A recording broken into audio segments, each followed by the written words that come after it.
Alright, so we are starting today in week 1 with worksheet number 1, which is the Market Disruption Event and Opportunity Worksheet. So what we're doing today is we're going to work through in more detail what you previously saw in video number 1. The idea here is to really identify a market disruption event, but then also drill it down into what particular niche and specific opportunity you can identify for your particular business in order sort of to reduce your risk of market entry. So here we're going to start really at the top and really broad, and as you go through these worksheets together with me, you're going to get sort of a more narrow funnel and to get to that particular niche that you will be wanting to enter. And in my opinion, the first thing that you should do, and this is also section number 1, is you need to really write down about what you're passionate about. And I want you to start with that. So, and that's why I put in the phrase, I'm totally passionate about what?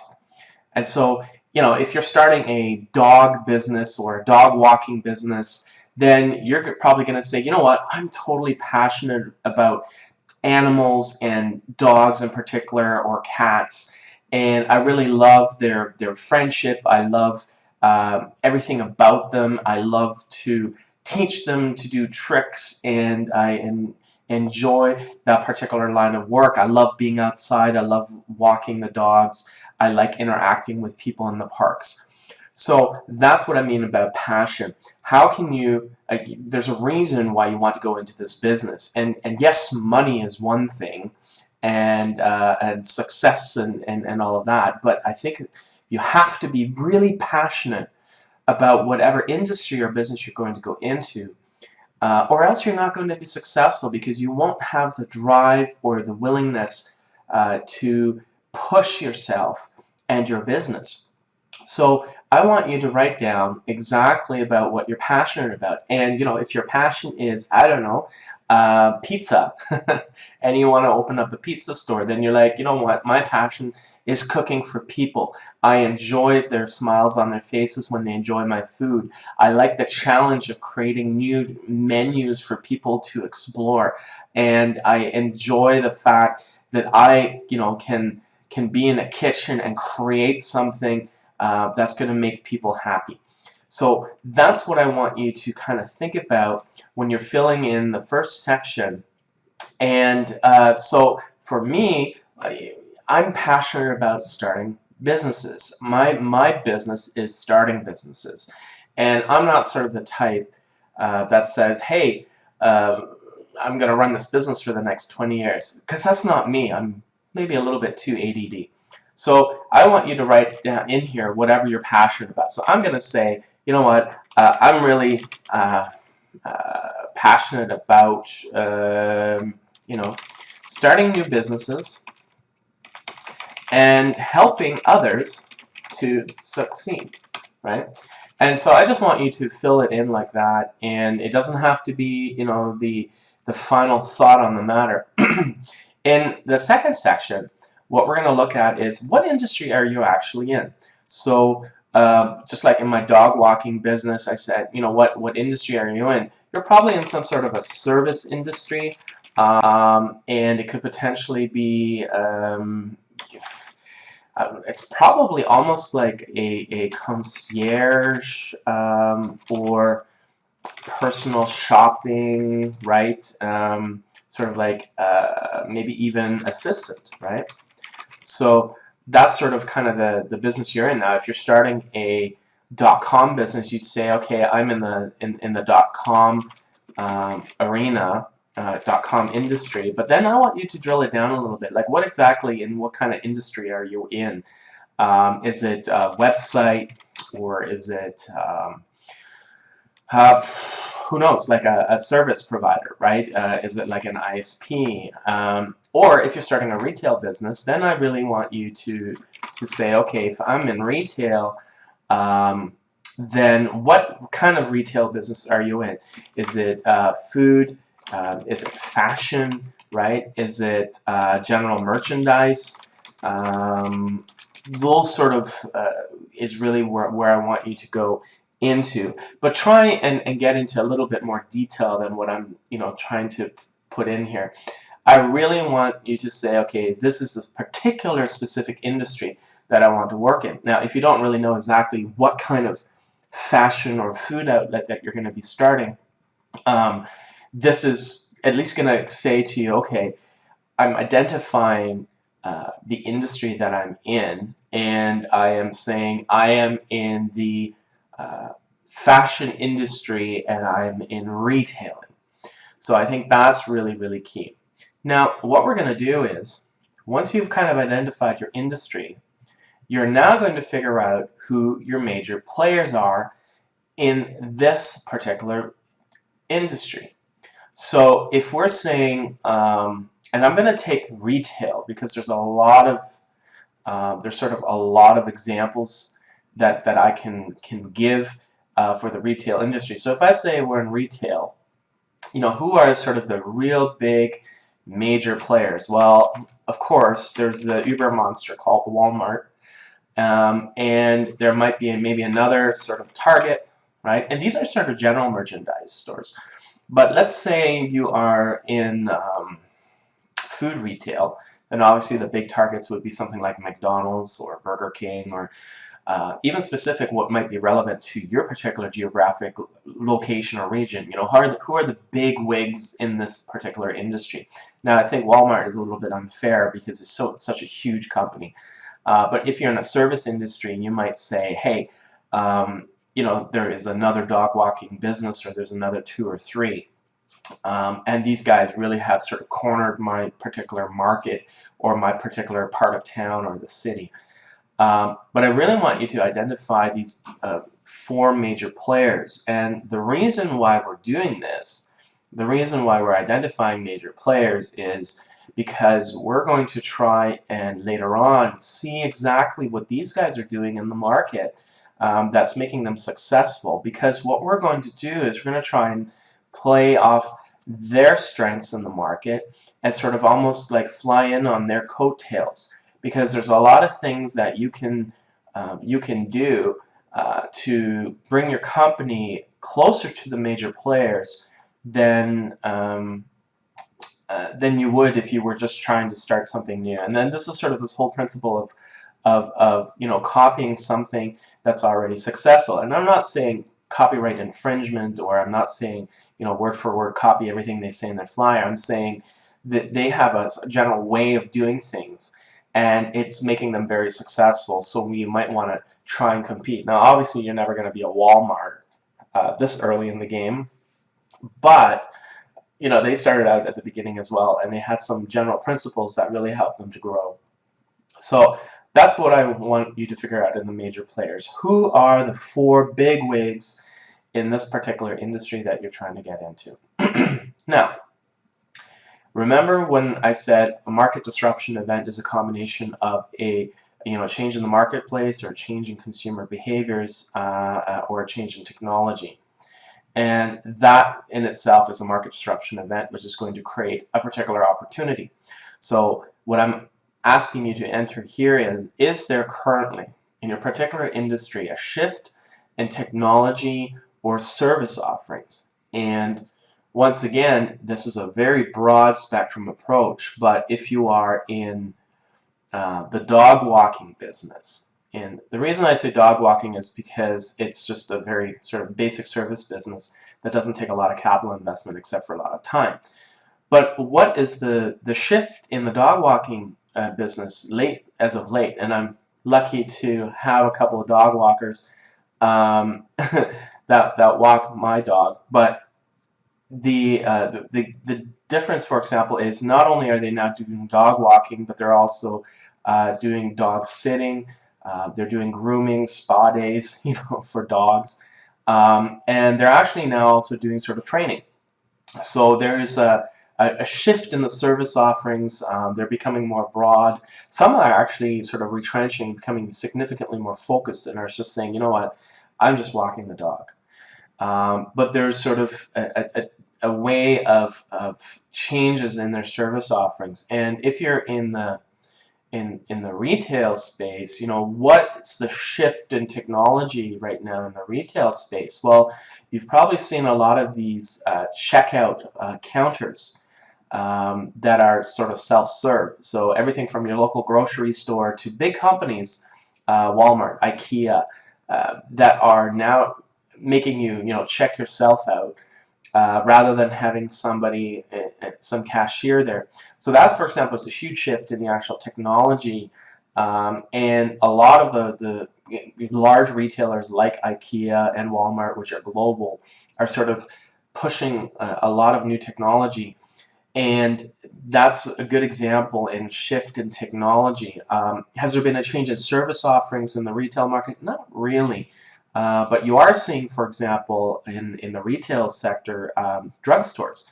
Drugstores, for example, if you're in the US, like CVS or Walgreens, or if you're in Canada, like Shoppers Drug Mart, they're now augmenting their pharmacy and personal care products with groceries. So they're actually introducing the grocery to the larger retail market they have, or market share they have in sort of pharmacy and personal care products. So that's, for example, a change in the service offerings. You're seeing that all these stores, which used to be highly focused, are turning more into corner stores than anything. So that's, I think, it's a good example, and I want you to think about it in your particular industry and just type it in there. Write down exactly what is going to be there. So some of the things I said, your shift in technology in retail, we said, these sort of self-service checkout, and I'm just typing these things down just so you guys remember what I'm talking about. And then we're also seeing the change in service offerings being the drugstores are, drugstores are including groceries, right, in their I guess product offering. It's actually called product mix, if you want to be precise. Same thing in that service business. Like I said, in the dog walking business, there was sort of a so we say dog walking business, major increase in products. For example, spa days. Spa days. I mean, can you imagine that? What a markup that is. You're washing your dog, but you're calling it a spa day. And I've seen some dog spas actually pop up. Just a good example where, they're giving, what do they call it? So a pedicure is a potty cure, and I don't know, like they have like the same thing as if you're going to the hairdresser. It's like color and blow dry and something like that. Amazing way of increasing the markup, because you're creating an impression of, wow, my dog is not just getting washed in the tub, my dog is going to the spa, and I'm going to be willing to pay some more money for that. So that's a good example in sort of how service offerings are changing, and sort of the introduction of sort of this almost like upscale. I'm going to type that in here. I can't type today. Upscale version of something that's been around for decades. Now we got to look at what is the shift in market mentality or consumer behavior. And so we are seeing that because of smartphones and computers and whatever else, so in the retail side of things, people are more comfortable with self-service checkout. And there has been a lot of effort made such that even your 75-year-old grandmother can go to a self-service checkout counter and check it out herself. So in IKEA, what they did, they put in the barcode scanners and big buttons that everyone can see, and it's pretty much just a yes or no type answer. And so that's a shift in retail mentality.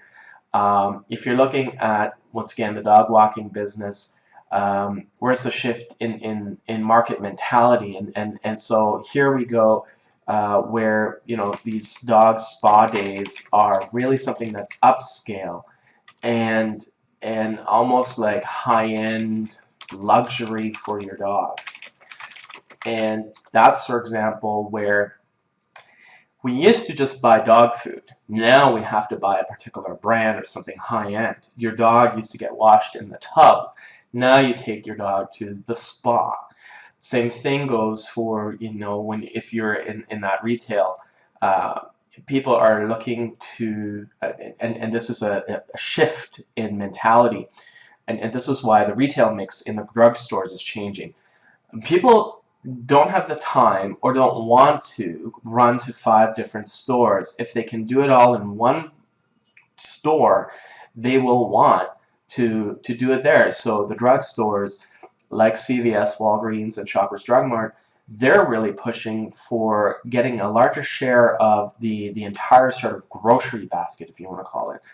And that's a shift in consumer behavior. And that is actually really very much driven by sort of the onslaught of, let's call it sort of ADD-inducing technology, whether it's our phone or whatever. It's sort of that instant gratification. And we don't have time. I don't want to spend an extra hour driving across town to go to the grocery store if I can get sort of the basics here, even if they cost a little bit more. So that is sort of really a key thing in terms of the mentality or consumer behavior. So I want you, for your industry, to really put that in here. And I'm putting in examples from of these 3 different types just to give you an idea of what I'm talking about. So now we have to say, okay, what is the opportunity in the market? And as I've been talking through this, maybe you now see some of the opportunities in these particular businesses that I've talked about. So what is the opportunity? Well, in retail, there being self-service checkout counters, there could be a potential technology offering.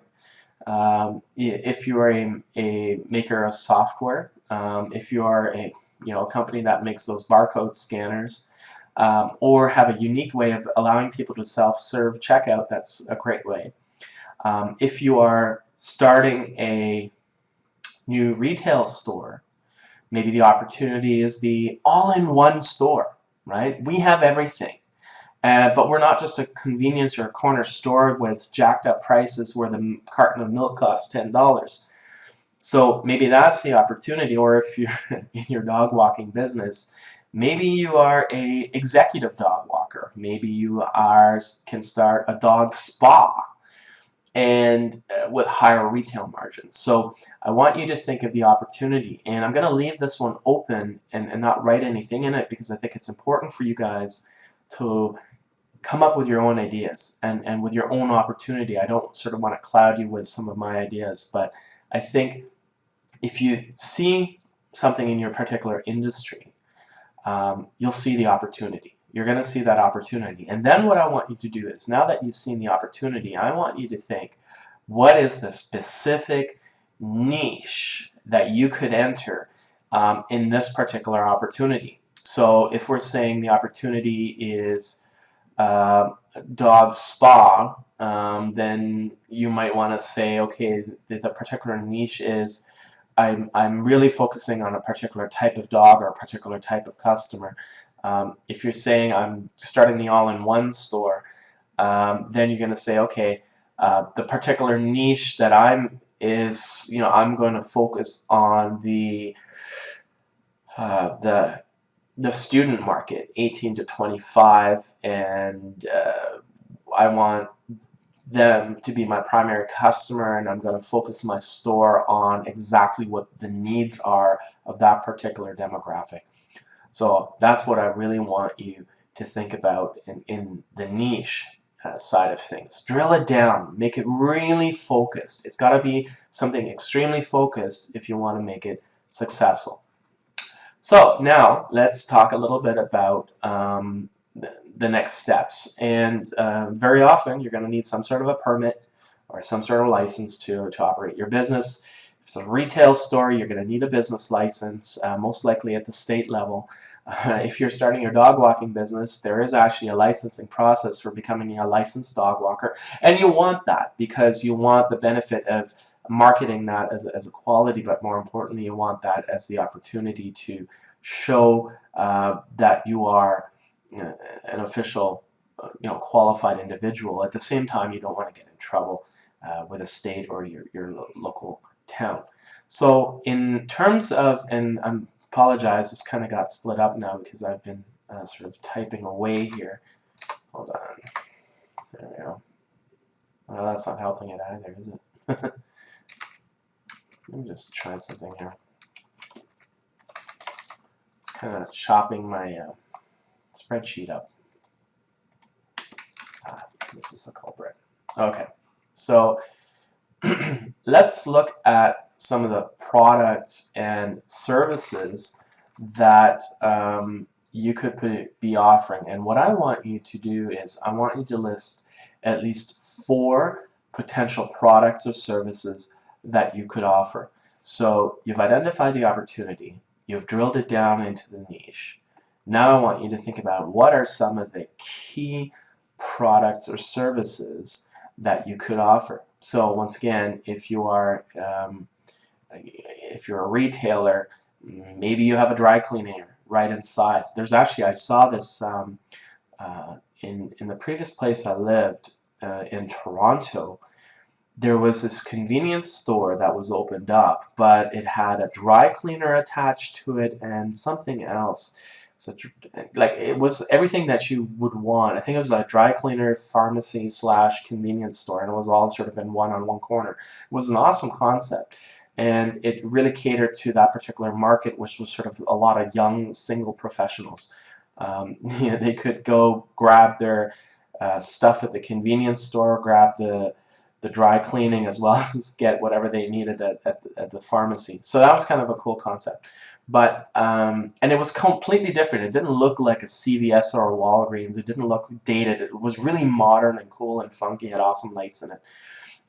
So I want you to think about at least 4 potential lead products or services that you could offer, and that could be anything. If you're in the dog walking business, as I said, there could be a paw decure. That's sort of like a lead product, right? Every dog needs or cat needs to have their nails trimmed. So I guess it's not nails but claws. But as you can see, I'm already starting to talk like a real spa. So those are sort of things you might want to consider for putting products and services in there. And the reason why we're doing this, these are the 4 products that are going to absolutely draw the attention of your customer. And from those 4 products, you're obviously going to try and augment it with some additional services that you could add on to this to increase your operating margin. So a real key. This next page goes a little bit into the industry market value, and what we're trying to establish here is, and this is mostly for our PowerPoint presentation and for our executive summary, but now that you've kind of identified the industry that you want to work in and that particular niche, go online and take a look at a specific industry, and there's a couple of ways of going about this.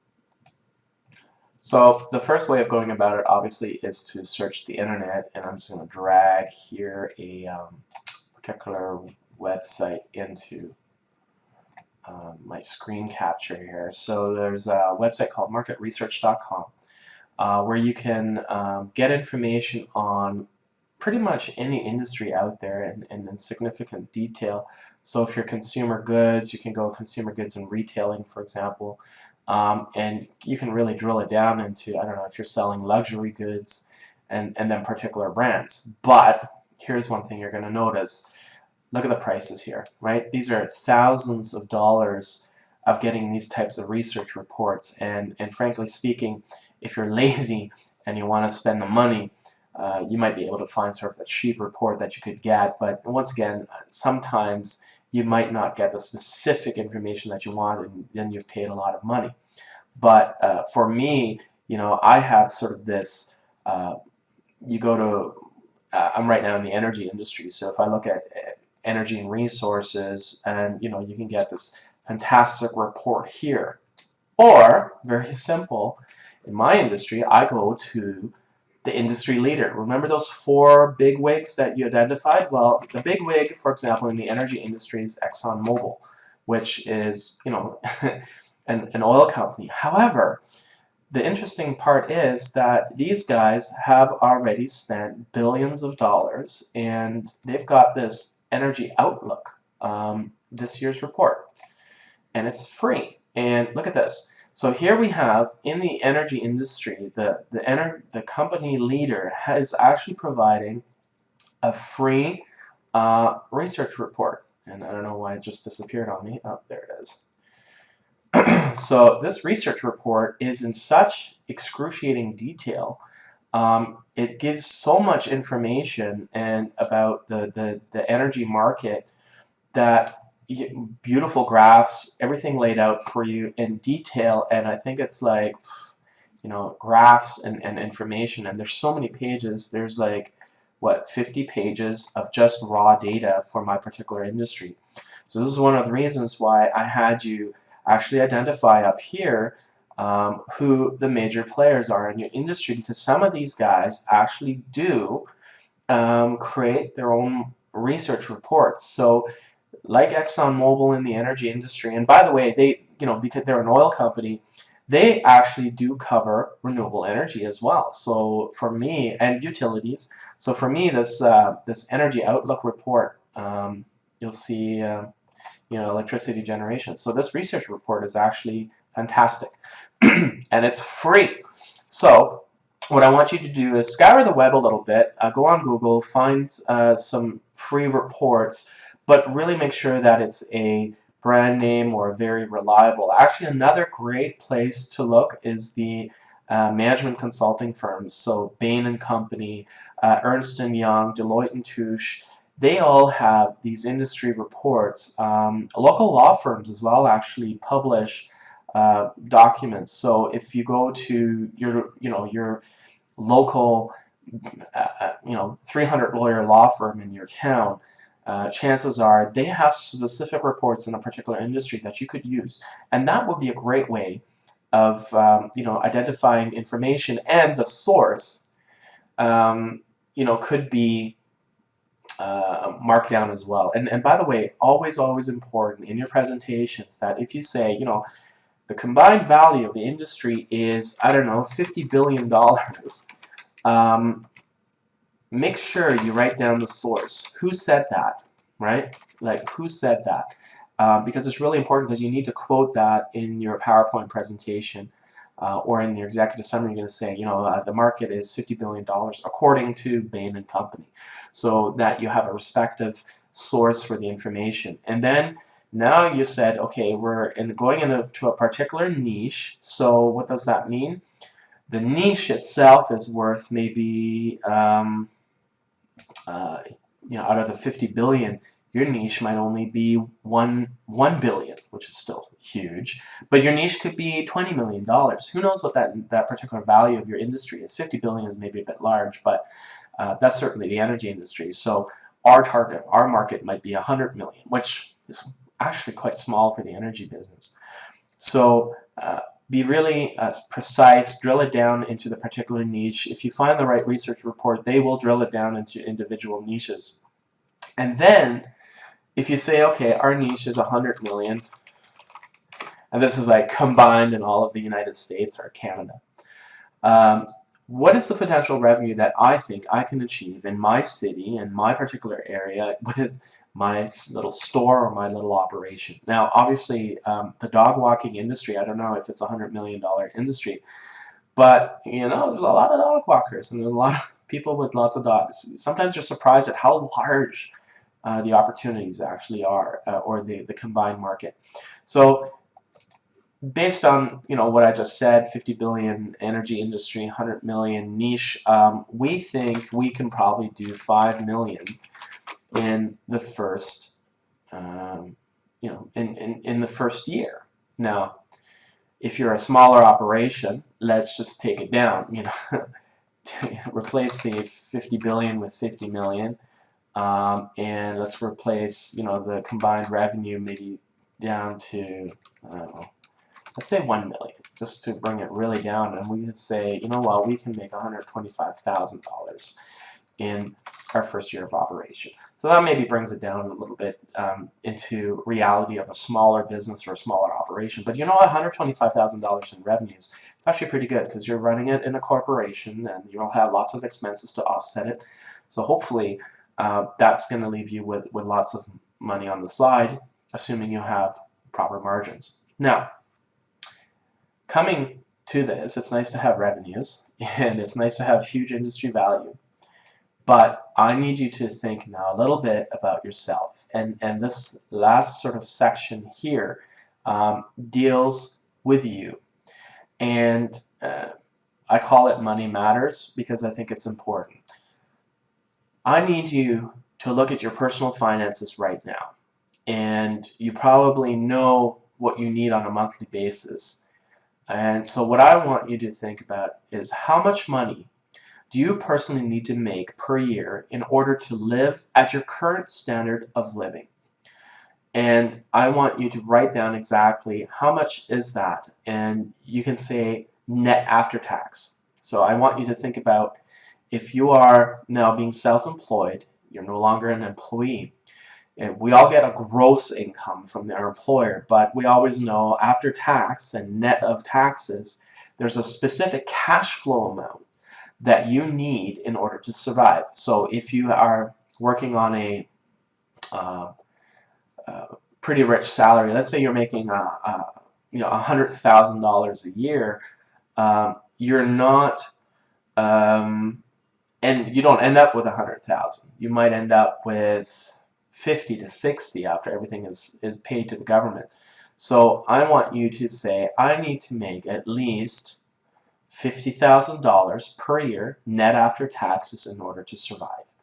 And the reason I want you to be very clear on that is this is what you need to pay yourself first. Before you pay anybody else, you want to make sure that your standard of living is being maintained by your business, even during the startup phase. And this is why it's so important to raise sufficient money so that you can pay yourself. Never go out and start a business without knowing exactly how much money you need and where that money is going to come from. I don't want you to have to worry about your personal finances as well as your business finances. So write down exactly how much you need to make. And of course, if you're already sitting on really expensive property, maybe there's something you can cut down.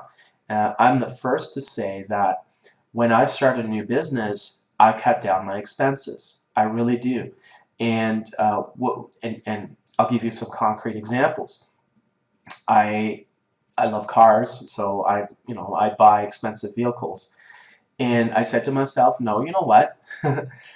I don't need to drive the GT 500 and the Bentley and the Mercedes and the 5 Series BMW. I said, you know what? Let's trim that down. Let's say, okay, you know what? I don't need the GT 500. I'm going to go back down to a Ford Focus. And don't laugh, I actually did that. I actually did go from a GT 500 to a Ford Focus. The guys at the Ford dealership thought I was absolutely nuts because there was such a, the entire invoice was upside down. But I did it because I realized, look, do I really need the crazy car right now if I'm starting a new business?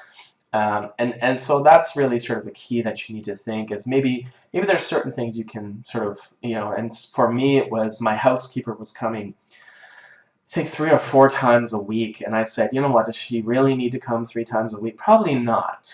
Once a week might be enough, or once every 2 weeks might be enough because I'm actually not around as much. I'm maybe in a different home or out of the country. So keep that in mind. What is the least amount of money if you've got a mortgage or you've got to pay rent or something like that? Those are obviously key things. And rent, food on the table, and supporting your kids or your family. And that brings us into sort of that second to last section, which is what are some of the specific risks that you are worried about in this business. And it's good to write them down. It's better to write down the risks in concrete form rather than just keeping them in your mind. Because what happens is, if they're in your mind and they're floating around in your brain will focus on them, and you'll make them bigger than they actually are. So write them down. Be concrete. You know, I'm worried about. I should have maybe said I'm worried about at the beginning, but you know, you say I'm worried about paying my rent, right? Making my car payment, right?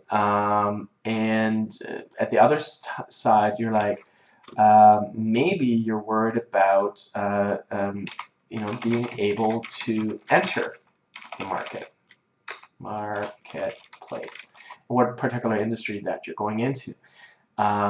Maybe there are specific risks, in particular in the business. So I want you to think about, in the next section, a little bit about what are some mitigating strategies. Well, I'm worried about paying my rent.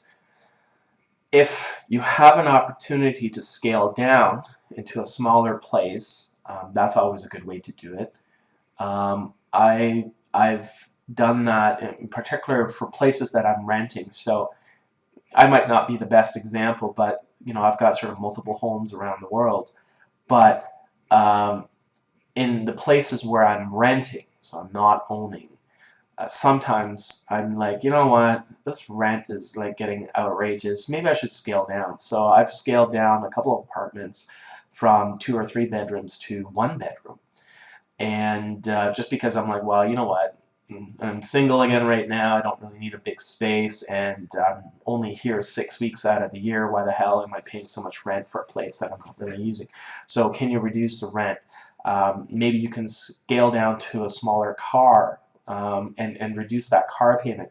I actually did that, you know, with my my GT 500. I think I had it was like a $900 or $1,000 a month payment, and I was able to lop on whatever I was owing on the financing onto the Ford Focus, and I was able to get the car payment down to $400. And the car dealership will do that for you, by the way, because they want to sell a new car.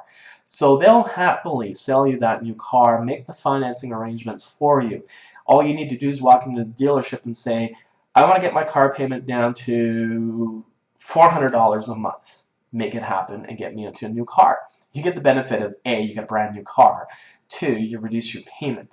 So those are sort of the ways you could maybe potentially mitigate those risks. Now, entering the marketplace, that's risky, but maybe there's a way of mitigating that risk. So mitigation strategy here is, you know, do some cost reduction, like I just mentioned, or entering the marketplace, maybe I can carbon copy an existing idea that's already in the marketplace that I could potentially use or mirror myself. So this is sort of mirror myself on a successful business. So there might be a way of you doing a little bit of market research just by going to the store and looking around, or talking to other dog walkers, for example, that are maybe in this particular business. So that is worksheet number 1, and you really got to fill this out. You got to take the time. I know we've gone now about 40 minutes here, but it's really important that you go through these worksheets. There's a reason to, you know, why I'm asking you to do this. There's a method to my madness. It will come together. By the time you get to worksheet number 3, you'll be like, oh wow, okay, this makes sense. So this is worksheet number 1. If you have any questions, you know how to reach me, Tyler@TylerNassau.com, or feel free to you know, send me a message via the website. That's it for worksheet number 1, and we'll see you for week 1, worksheet number 2 in the next video.